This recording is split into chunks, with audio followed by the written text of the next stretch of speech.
this is Puppy471, and today we're doing a part 2 to the top 10 ugliest cars ever made. Now let's go to number 10. Number 10 is the Isuzu Via-Cross. This car was a mistake for this thing is supposed to be a crossover, but if this was meant for transporting families, it would not be able to do that. Like the Nissan S-Cargo, why would you have anything like a crossover or van or SUV have 2 doors? And it just was slapped with the ugly stick, making it very bad looking. Maybe just a pain to look at. Number 9 is the Nissan Cube. My mom actually owned one of these before. And it wasn't a good one. It was not a very good car. It sucked in the snow, and it also looked ugly. I'm pretty sure that people all around seeing my mom driving this thing around would say, "What the heck is wrong with that woman?" Let's go to number 8. Number 8 is the Tatra T603. It looks like something you would see out of the Jetsons, or to me it looks more like a Messerschmitt bubble car. This thing just kind of reminds me of the Tucker 48 too. Next is the number 7 is the Pontiac Transport. This is a minivan. First off, just like the Nissan S-Cargo, why would a van have 2 doors? How did this thing get past its concept stage? Well, maybe because those weird 90s people thought it looked futuristic. Well, guess what? This thing sucks. I've seen this before, and it sucks.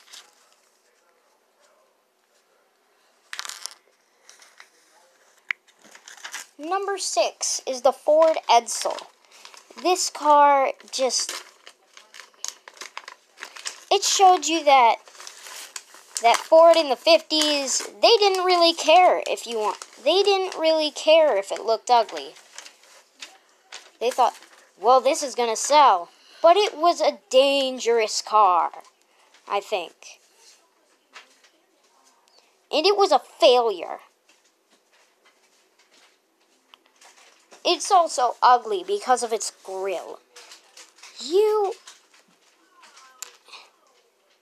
wouldn't want to buy a car that looked like that. So that probably that makes me think that Henry Ford was more capable of making good cars that weren't a failure than his son.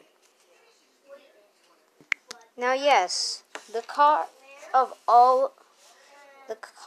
memes. And number 5, we have the Tesla Cybertruck. This thing is so ugly, it looks like a hair tree. It's so ugly. It looks like either a 5-year-old designed it, or it was designed by someone who's obsessed with hair trimmers.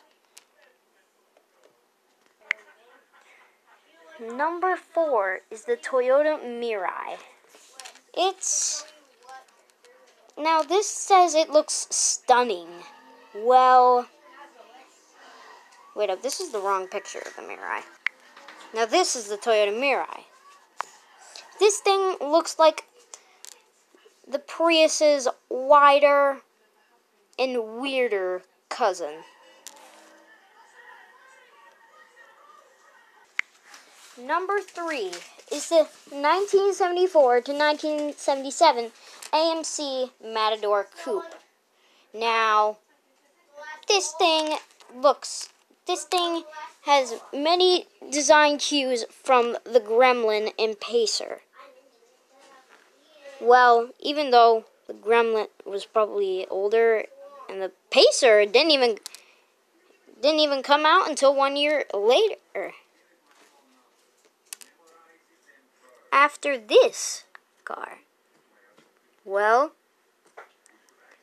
this car still sucks. Number 2 is the 1980 to 1983 Cadillac Seville. Just look at that back. What the heck? This looks like an intentionally weird car. It looks like one of those cars from Automation, the car company tycoon game. That was intended. That intentionally looked weird. There we go. But everything else but the back. But everything else but the trunk lid is fine. Then let's go to the moment you've been waiting for. Number 1 is the Aston Martin Lagonda. Now, this thing has an unbelievably short front bumper and grille. In fact, this thing looks more like a car that's intended to be aerodynamic. And there was still a gas crisis in the 1980s time. So, this thing is not really good. And it has an unbelievably long hood. Did Aston Martin just try to take the pony car thing way too crazy? I don't know. But if they did, but if they were trying to go for that, they didn't really do a good job. So let's roll the outro. I gave you my heart.